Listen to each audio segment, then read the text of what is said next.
I'm not sure which of these videos I'm going to have first, but here is the book, the little booklet that goes with Tarot of Marseilles. It's this tarot set. It's from 1963. It is a powerful card. Card number 19, the Sun. Abstract meaning, universal radiance, practical meaning, elements of triumph and success in whatever circumstances one finds oneself.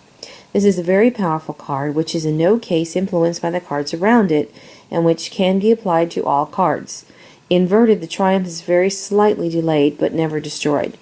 The Sun preceding the Tower of Destruction, the brilliant triumph, and the light destroy all the evil influence of the Tower of Destruction so that it becomes powerless. The Tower of Destruction preceding the Sun, despite appearances of destruction, a certain triumph prevails. The Sun preceding death. A death will bring about some good, a happy event, or a triumph. On a higher plane, it means that the death brings a benefit or a triumph, and that by it there is entry into light. Almost there. Card 20, Judgment.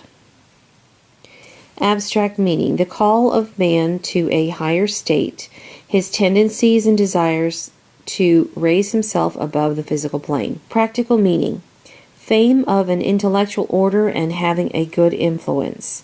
Inverted, fame or glory but only transient and of short duration. This is the meaning when the card is alone. If it is inverted with other cards, set it upright. It combines with the Chariot and with many others, but not with the Devil, the Magician, or the Wheel of Fortune. When it becomes powerless. These cards have too great a physical strength to combine with Judgment, which is more concerned with the intellectual than the physical plane. The Judgment preceding the Chariot, great news of public acclaim. Judgment inverted preceding the Chariot, fame, success, one is a result of effort, not by surprise, as with the preceding cards. The Chariot inverted preceding Judgment. The Chariot inverted means failure. This will therefore mean failure in achieving anticipated glory and fame. Judgment preceding the Chariot inverted. Fame, glory, bringing about downfalls. Judgment preceding the Hermit. Fame, glory, triumph, but hidden, almost inner glory. Scientific discoveries, work performed in obscurity which will make itself brilliantly known later. Judgment preceding the Hermit inverted. Unexpected news of great benefit and importance, which halts research and makes known a secret which was sought after. That's about science and research. Card 21, the World. Abstract meaning, the perfection of man. Practical meaning, the individual. It loses most of its power on the physical plane to which it is in almost no way adapted. In a game, it stands for the feminine element. It cannot adapt itself to the masculine. It is a highly individual card. If the seeker is a man, it represents his thoughts, but not his individuality. If it is a woman, it represents her personality rather than her thoughts. From the point of view of the emotions, it means the triumph or negation of feelings according to the cards which surround it. From the point of view of the mind, it denotes an inclination towards perfection. Inverted, negation of a triumph of feelings, sacrifice of love. It combines well with the Hanged Man or death on an abstract plane, or badly if placed on a material plane, as then it means, for example, hope of triumph and of reaching heights of achievement by death. It also combines equally well with the Star, the Sun, and with almost all the cards except Justice and the High Priestess, which cannot be interpreted on the same plane. Justice is situated on the material plane, and the High Priestess is on the occult, the mysterious. The Hangman preceding the World, realization of a triumph by a voluntary sacrifice. The Hangman inverted preceding the World, involuntary sacrifice, not optional but obligatory, giving as a reward a triumph determined by the card following the World. The World preceding the Hanged Man, sacrifice, sadness, feelings which are misunderstood or destroyed. The World inverted preceding the Hanged Man, complete loss of feeling. The World cannot be inverted without the risk of implying negation and must be set upright. The Magician preceding the World. These cards cannot be interpreted together, but only by means of those which surround them. The same applies to the World preceding the Magician. The sun preceding the world, great triumph of everything undertaken in the realm of feeling, a great realization. The world preceding the sun, feelings bringing joy, brightness, warmth, and harmony, taking their strength from love. The sun inverted preceding the world, same effects but slightly delayed. Feelings slow to make themselves clear, to reveal themselves, and to reach their height. The sun inverted preceding the world inverted. Deep, noble feelings which have existed and vanished. The last major arcana without a number. In the case of an addition, this card must be considered as number 22. See the method of the reduced draw. I always thought it was 0. Like that's how it is shown now, but I can see what they're saying. Because it didn't come first, it came last. The Fool. Abstract meaning. Man progressing towards evolution. Practical meaning.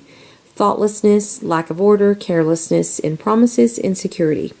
Inverted. As the fool is a person walking, the meaning is that he has fallen or has been halted in his progress. This card combines with certain cards on an abstract plane, but not on a material plane, and vice versa. The Hermit preceding the Fool. Discovered secret will be spread abroad. The Hermit inverted preceding the Fool. This secret, discovered and spread abroad by the Fool, will not have the far-reaching effects that publicity could give it. The Hermit preceding the Fool inverted. Slander, libelous words spread abroad, but to no avail. The Fool preceding the Hermit. News of the past is buried. The Fool preceding the Chariot. On a material plane. Important piece of news coming from afar. From the abstract point of view, these two cards do not give different meanings, for both have the same aim. The Fool in a heedless way, the Chariot with knowledge and strength. The Fool preceding the Sun. On the material plane, it means an event both unexpected and unforeseen, and one which brings clarity, support, and comfort. Or an abstract plane, it indicates that man progresses towards illumination and the awareness of his place in the light. That's it for the major arcana. I'm not sure which of these videos I'm going to have first, but here is the book, the little booklet that goes with Tarot of Marseilles. This tarot set. It's from 1963. And I'm going to read this just because it's so interesting. It's very different interpretation than what I have, it's when I first learned about tarot cards several years ago. I don't know, maybe 5 years ago or so. It's just a very different interpretation, so I find it fascinating. Now, these cards are not as beautiful, in my opinion, as some of the new cards that are out there. In fact, I have another set that is just gorgeous. But it's interesting. They're very large and they're very thick, so they have a nice weight to them. And this booklet really is a gem, so I'm going to continue reading it. I already did the major arcana. Now let's see what this part of the book says. How to use the tarot cards. The ancient Marseilles tarot pack really consists of 2 packs in one. First, there are 22 symbolic cards, which are numbered in Roman figures 1 to 21, the 22nd card being the Joker, which is unnumbered. In addition, there is a pack of 56 cards divided into 4 suits like our ordinary playing cards, except that instead of spades, hearts, diamonds, and clubs, you have swords, cups, coins, and clubs. These clubs are actual cudgels, roughly cut from the bough of a tree, and are the ancestors of the clover leaf design denoting clubs in our ordinary packs. The tarot suits consist of 14 cards each. In addition to the king, queen, jack, there is a 4th figure called the knight. Every card has 2 meanings, abstract such as destiny or materialism or intuition, and a practical meaning such as hesitation or trickery, irresistible force, or the strength to shape events. Again, if in the game a card is upside down, inverted, some weakening or delay in the normal meaning of the card is indicated. Sometimes the meaning is completely reversed. When there is no indication as to a card's position, it is assumed to be upright. The 22 symbolic cards are usually referred to as the major arcana, while the 56 cards of the four suits are usually referred to as the minor arcana. Until you know the meanings of the cards thoroughly and have had a great deal of practice and have plenty of time at your disposal, it is best to confine yourself to predictions from the major arcana only, disregarding the rest of the pack. How to play. Lay the pack of 22 major arcana face down on the table and shuffle them by mixing them up thoroughly with the right hand, moving in a circular manner from right to left. Shuffling must always be done by the seeker, i.e. the person who wishes to have a prediction of the future concerning himself, and not by the reader or interpreter, you. The draw. There are 3 types of draw, and the interpreter will instruct the seeker according to which one is to be used. Number 1, the reduced draw, consisting of a cross of 5 cards. Number 2, the medium draw, consisting of 12 cards in a semicircle. Number 3, the complete draw, consisting of a complete circle divided into 12 sections. Whoa, that's a big set. The reduced draw uses only the 22 major arcana. The seeker draws 4 cards as follows. The first card is drawn with his right hand and placed face upwards on his left. The second card is placed face upwards to the right of the first card, leaving 1 space between them. The third card is placed above the gap between the other 2, and the fourth card is placed below the gap, so that you now have a cross with the center card missing. Now add together the numbers of the 4 cards drawn. For example, you might have the Emperor number 4, the Chariot number 7, the Wheel of Fortune number 10, and the Moon number 18. These add up to 39. There is no card number 39, therefore you now add together the 3 and the 9, making 12, and the placed card number 12, the Hanged Man, in the center of the cross. If the 4 cards originally drawn add up to a lower figure than 23, then you would put the card whose number corresponds to the total of the 4 cards in the center. Make a special note of the fact that the Joker or Fool, which is unnumbered, is for the purposes of the draw number 22. It is now the duty of the interpreter to examine the meanings of the 5 cards in the cross in accordance with the list of meanings given in this book, and to inform the seeker what the cards foretell. It is therefore essential for the interpreter to study the meanings of the major arcana very thoroughly, and in particular the way in which the presence of one card next to another influences or modifies the meaning of the 2 combined. For example, if Temperance is followed by the Hanged Man, the 2 cards together mean that the seeker will be faced by some indecision in the matter which is in his mind, and that this indecision has been caused by the hypocrisy or double dealing of some other person. Death followed by the Hanged Man signifies that someone known to the seeker will die with unpleasant consequences for the seeker. For example, the seeker might be expecting to inherit a large sum of money under the will of the deceased, whereas he would in fact inherit little or nothing, or there might be some unpleasant condition attached to his inheritance by the legator. The other draws require the full pack of 78 cards. The medium draw. The seeker draws 12 cards and places them in a semicircle from right to left. The interpreter analyzes these from left to right.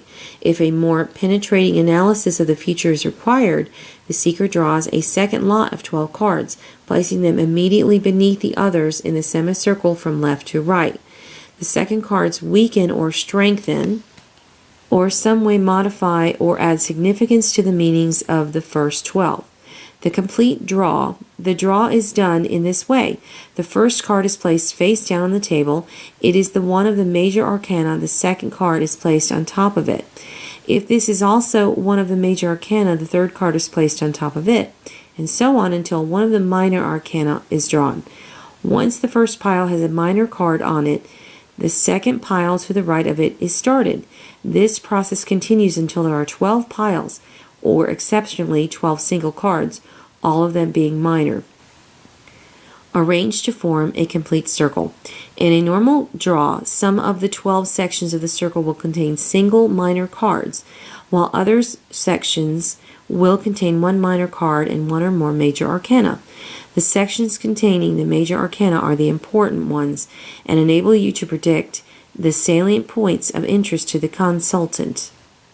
The sections containing the major arcana are the important ones and enable you to predict the salient points of interest to the consultant. Where one section contains major cards is separated from the next section by either 1 or 3 sections of minor cards, the 2 sections containing major cards have a favorable association. Where major card sections are separated by 2 or 5 sections of minor cards, the association between the 2 sections of major cards are unfavorable. As you see, it is not difficult to set out one or other of the prediction plays, but the interpretation of the plays requires practice. In the early days, you will of course have to refer frequently to the meanings given in the remainder of this book, but as you become more skillful, you will find that you are able to memorize the meanings and give better and better interpretations. You and your friends will find the tarot cards provide many hours of informative entertainment, sometimes amusing. Thank you for listening. That's the first section of this book, Tarot of Marseille, B.P. Gramade, made in France. It's the companion to Tarot of Marseille from 1963.